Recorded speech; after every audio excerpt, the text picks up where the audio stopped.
이제 무릎 통증에 대한 이야기를 좀 해볼게요. 나이가 들면 어깨도 아프고 무릎도 아프죠. 자, 중장년 무릎 통증의 주범은 퇴행성 관절염이다 이렇게 들었습니다. 이 퇴행성 관절염 다 들어보셨을 텐데요. 네. 관절염이 정확히 어떤 병인지는 또 모르시는 경우도 많아요. 네, 무릎 관절에는 뼈만 있는 것이 아니라 연골이 있습니다. 그렇죠. 이 뼈끼리 부딪히지 않도록 두께 3mm 정도, 두께 3mm면 풍선껌 두께에 불과해요. 네. 이 연골이 뼈를 보호하기 때문에 움직여도 뚝딱뚝딱 소리도 안 나고 그렇죠. 부드럽게 걸을 수가 있는 것인데요. 네. 이 퇴행성 관절염은 연골이 나이가 드시면서 닳아져 없어지는 거예요. 네. 그래서 맨 뼈와 뼈끼리 부딪히기 때문에 아프고 염증을 일으키는 그런 질환이 바로 퇴행성 관절염이 되겠습니다. 네. 제가 사진을 준비를 해봤어요. 그리고 관절염이 어떻게 진행이 되나 준비해봤는데요. 네. 왼쪽 그림에서가 이제 정상 무릎 사진이고요. 오른쪽으로 갈수록 관절염이 초기, 중기, 말기로 진행을 합니다. 그럼 이 빨간 원 안을 보시면 원래는 뼈와 뼈 사이에 연골이 있기 때문에 사이가 이렇게 떠 있거든요. 그쵸. 정상 무릎은 이렇게 떠 있어요. 마치 네네. 공중부양하는 것처럼. 그런데 연골이 닳아지기 때문에 오른쪽 그림만 보시면 뼈와 뼈가 딱 붙어 있죠. 네. 얼마나 아프겠습니까? 그럼요. 뼈끼리 깎는, 그야말로 뼈를 깎는 통증을 일으키기 때문에 이 관절염으로 이 고생하시는 분들은 정말 화장실을 가기도 무섭다라고 하시는 경우가 많아요. 네. 뼈가 맞닿다 보니까 네. 정말 고통스러울 것 같은데요. 이렇게 무릎이 아픈 증상 말고도 퇴행성 관절염을 의심해 볼 수 있는 증상들이 있을까요? 네, 맞습니다. 관절염이 말기에 있는 경우라 하더라도 가만히 계시면 아프지 않습니다. 가만히 누워 있거나 앉아 있으면 아프지 않는데 그렇죠. 걷게 되고 서게 되면 뼈가 부딪히잖아요. 그때 아픕니다. 네. 그래서 통증이 걸을 때 심해진다. 그리고 계단을 내려갈 때도 아프다 그렇죠. 하시면은 관절염을 의심을 해볼 수 있고요.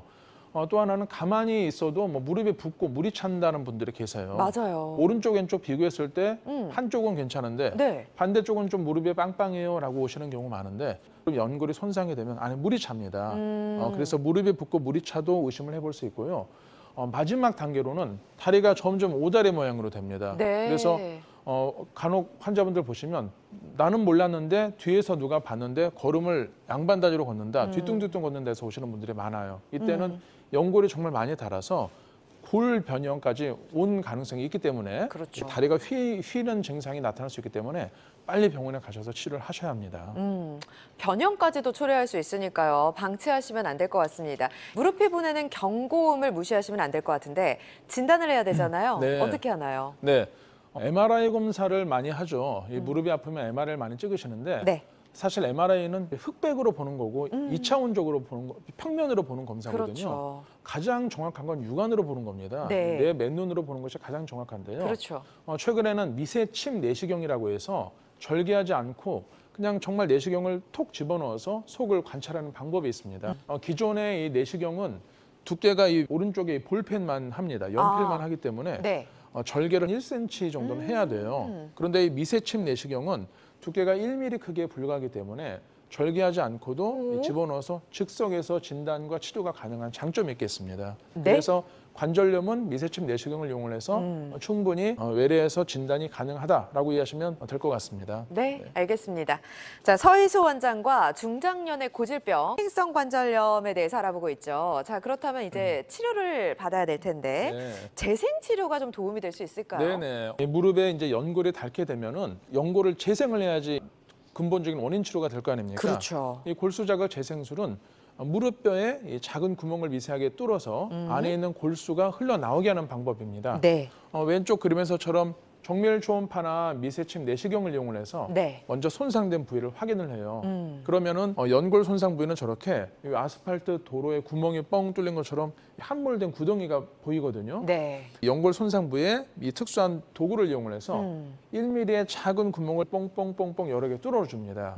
그러면 뚫린 구멍에서 골수가 서서히 흘러나오게 되는데요. 네. 이 골수에 있는 치유 성분이 6개월 정도 시간이 지나면 연골을 재생을 해서 저 구덩이를 막아주게 돼요. 그래서 내 몸의 골수를 이용을 해서 편안하게 이 연골을 재생을 한다라고 이해하시면 되겠습니다. 네.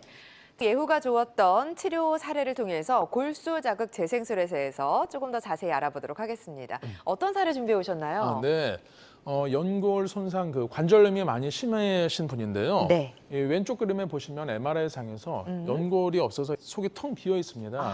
이 시술 전 사진 보시면은 하얗게 깨끗한 것이 정상 연골이고요. 네. 중간 안에 이 살색으로 구덩이가 파여 있죠. 그쵸. 저게 바로 드러난 뼈예요. 맨 뼈입니다. 아. 저 뼈가 부딪히면 얼마나 아프겠습니까? 그런데 중간 그림에 보시면 시술 과정에서 미세 바늘로 구멍을 여러 개 이렇게 뻥뻥뻥 뚫어주게 돼요. 네네. 어깨와 무릎에서 동일하게 유사한 방법으로 시행이 되는 것이고요. 네. 똑같은 사진입니다. 시술 후 6개월째 봤을 때 하얀 연골이 덮여져 있는 것을 확인할 수 오. 있습니다.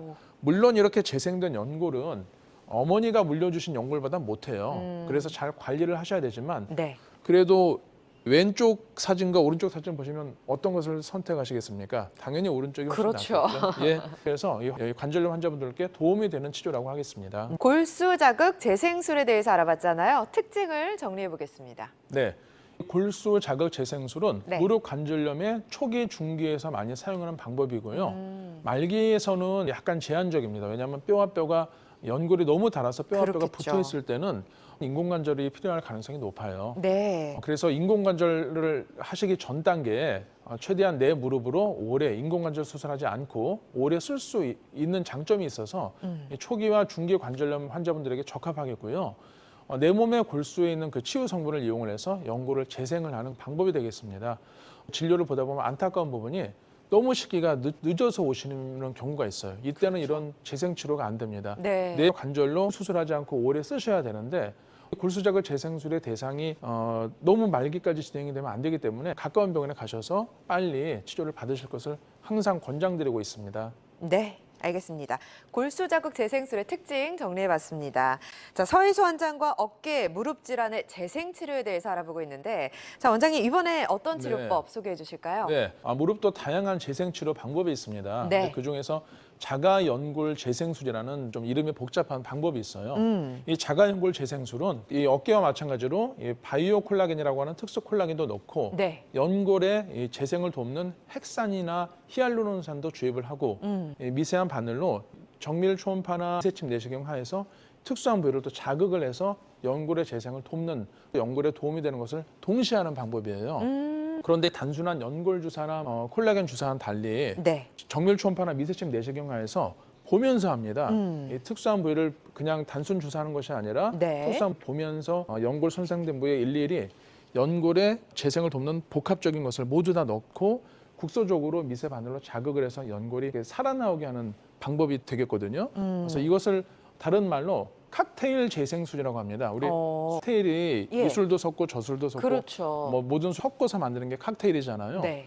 쉽게 생각하시면 연골에 좋은 모든 성분을 다 섞어가지고 그것을 그냥 주입하는 것이 아니라 미세한 내시경을 통해서 손상된 부위에 일일이 다 집어넣는다. 그래서 연골의 재생을 유도를 한다라고 이해하시면 되겠습니다. 알겠습니다. 자, 치료 과정이 그렇게 복잡해 보이진 않거든요. 자, 예후가 좋았던 치료 사례를 통해서 자세히 알아보겠습니다. 네, 퇴행성 관절염 시술 전에 엑스레이도 찍고 뭐 초음파나 MRI도 찍으면 네. 손상된 연골이 그림에서처럼 이렇게 시커멓게 나옵니다. 왼쪽 그림에서 보시면 엑스레이에서는 이 간격이 조금 좁아져 있고요. 네. 이 오른쪽에 바로 MRI 사진을 보시면 원래 정상뼈가 하얗게 보여야 되는데 거무튀튀하게 보인 그 빨간 원 안에 표시된 부위가 있어요. 네네. 이 부위를 자가연골 재생술을 시행을 했고요. 네. 시술 후 6개월째 여기 연골의 부위를 보시면 구멍이 훤하게 뚫려져 있었는데 이 부위가 재생된 연골로 채워진 것을 관찰을 할 수 있었습니다. 그래서 이 자가연골 재생술은 손상된 연골을 약들을 넣어서 이 파열된 연골이 차오르게 하는 기술이라고 보시면 될 것 같습니다.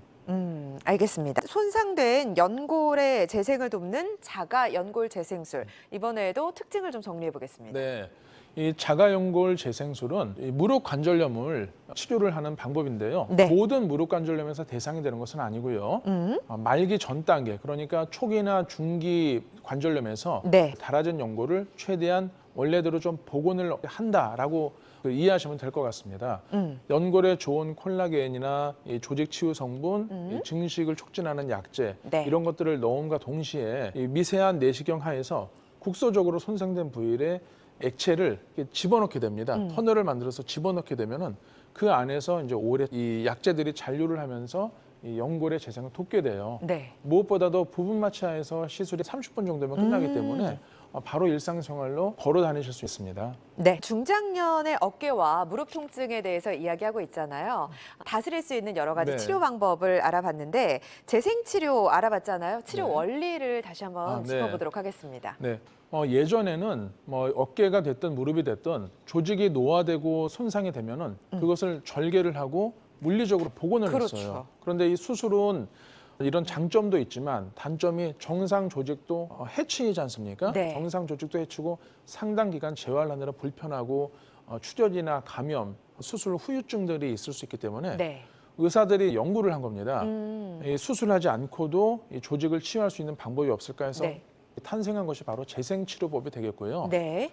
내 몸의 치유 성분이나 어떤 이 조직의 복원을 도와주는 성장 인자 등을 이용을 해서 수술하지 않고도 노화된 조직을 재생해주는 그런 방법이 되겠습니다. 네. 이 어깨 회전근개 파열이나 무릎 퇴행성 관절염 외에도 네. 관절이나 이 척추 질환 등에서도 많이 사용이 되고 있고요.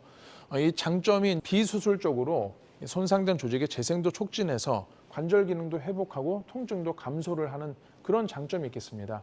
하지만 좋은 재생 치료라 하더라도 무조건적인 대상이 되는 것은 아니에요. 너무 초기에는 하실 필요가 없고요. 네. 너무 질환이 말기까지 진행을 했을 때는 어. 안타깝게도 수술을 해야 할 수 있습니다. 그렇죠. 그래서 어느 한 치료가 정답이 아니기 때문에 전문의의 도움을 받아서 치료 방법을 결정하시는 것이 좋겠습니다. 네. 자, 지금까지 서희수 원장과 함께했습니다. 오늘 함께해 주셔서 고맙습니다. 네, 감사합니다.